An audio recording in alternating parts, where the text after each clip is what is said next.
stuff that shouldn't happen, especially in a small, quiet town like Moscow is. 1 year ago, news of the deaths of 4 university students ripped through the community of Moscow.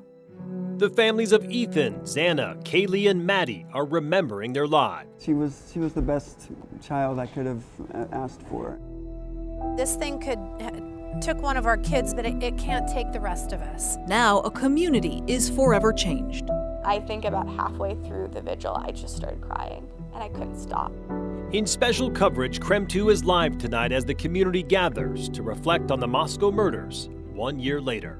It's just going to take time for us all.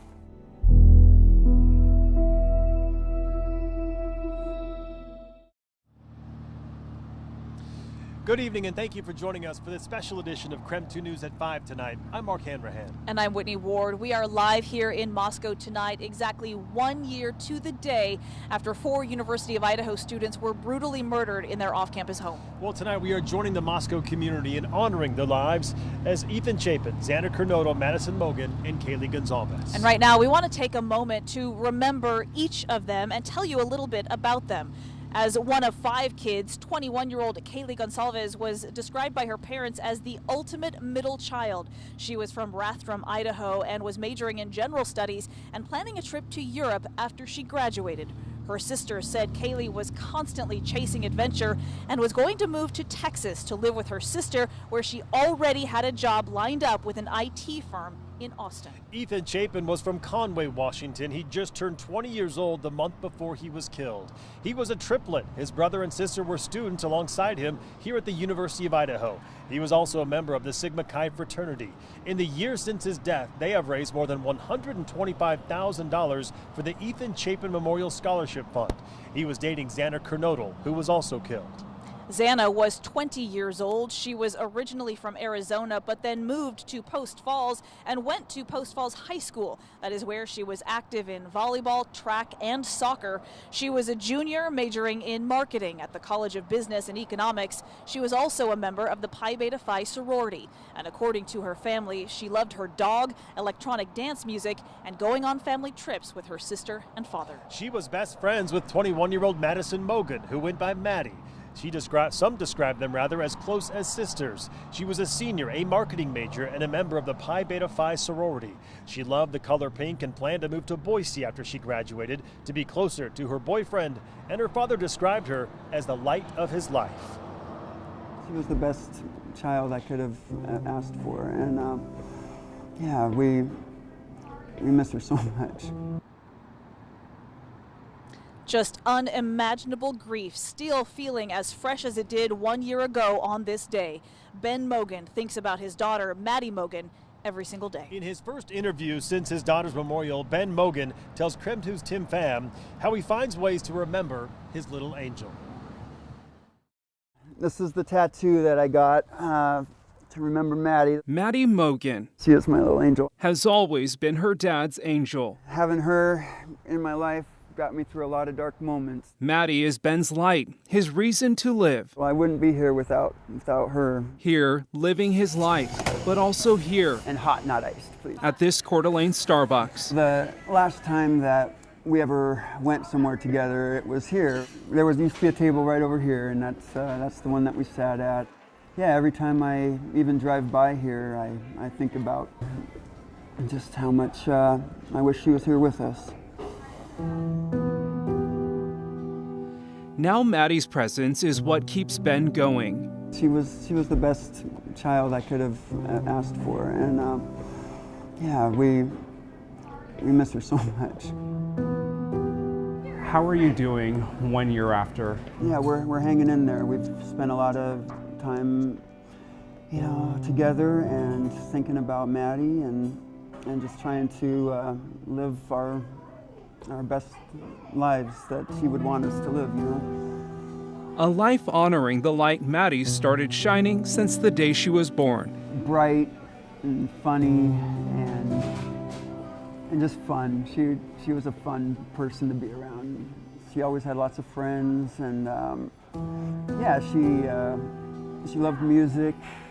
That she probably got that from me. Do you remember what it was like hearing that your daughter was going to be a vandal? Yeah, I was excited. It was going to be close enough that we'd be able to see her. You know, she could come home on weekends, and yeah, but still, it was going to be far enough away that she could feel like she was living her own life and being independent. Last spring, Maddie earned her posthumous degree in marketing. I hereby confer upon Madison May Mogan the posthumous degree earned. They didn't just give it to her because they were trying to be nice. She earned all those credits, and she got that degree, and yeah, we're so proud of her still. She had such a bright future ahead of her, and yeah, we just miss her every day. Every day since he first got the call 1 year ago. I got a couple calls, one from my mom and then one from Karen, and they were right back to back. I mean, the worst things came to my head, but it still wasn't as bad as what it ended up being. That day we remember, November 13th, cold and dark, both literally and metaphorically. Yeah, it's just horrific. I hope no one ever has to go through something like that. But now even Maddie's name, Maddie May, a symbol of light and kindness. Maddie May Day is something that my sisters came up with. We just wanted to have her birthday, May 25th, be a day that we celebrate and that makes people's lives better in the name of Maddie May. A bright spring day that Maddie's legacy makes even brighter. And so every year on that day, we're going to just do a random act of kindness. Spreading the light Maddie touched so many with. I'll have people come up to me even now, a year later, and say, hey, I just wanted to tell you how much Maddie meant to me. I didn't realize how many lives that she was able to touch in her short life.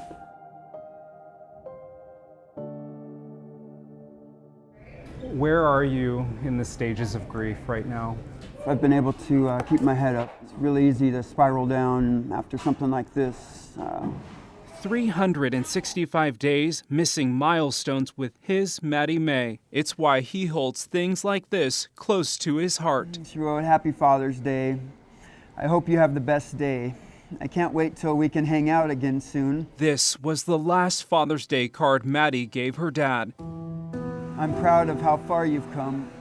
Thank you for always encouraging me to do my best. Love you lots and lots, Maddie May.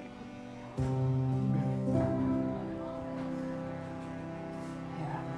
My mom got me a little silver angel wing to remind me that Maddie's always with me. When I feel that she's looking down on me or that she's there with me, I say it out loud. I say, I love you, Maddie, or I say, hi, Maddie, or something like that, so that maybe she can know that I'm thinking about her and how often I think about her, because there's not a, yeah, she's always on my heart. Her presence lighting Ben's path, even 1 year later.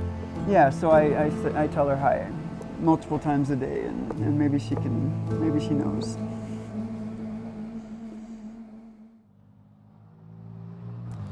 I want to thank Ben Mogan for taking the time to talk to me and trusting me to tell his daughter's story. I know it was not easy to talk about.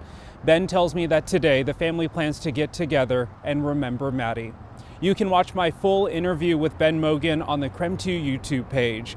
Reporting in Moscow, I'm Tim Pham, KREM 2 News. Also happening tonight is a student-run vigil that will be here on the U of I campus to honor those 4 victims. KREM 2's Janelle Finch is at that vigil right now and has more on what to expect. We want to go live to her as students begin to gather.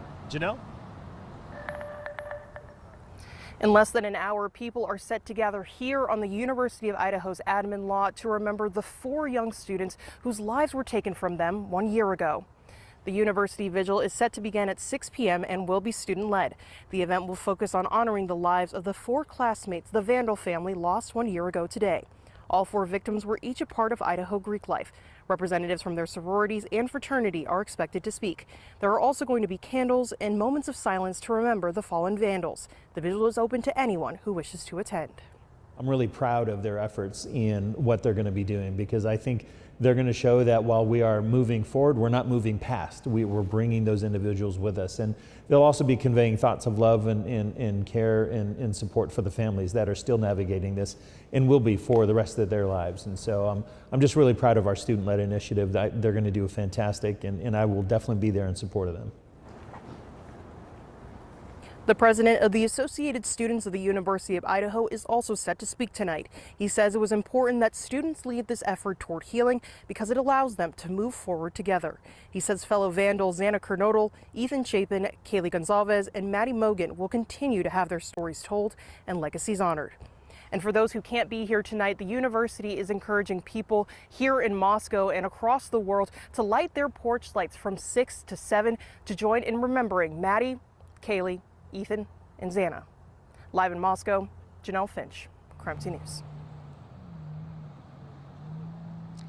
In the meantime, the case against the man who is accused of those 4 brutal murders is ongoing. Yeah, Brian Koberger was arrested in Pennsylvania last year and extradited back to Idaho here back in January. Koberger was indicted by a grand jury back in May. Right now, his defense team is trying to get the court to dismiss that indictment against him. He has waived his right to a speedy trial, and that trial itself has been delayed indefinitely. All right.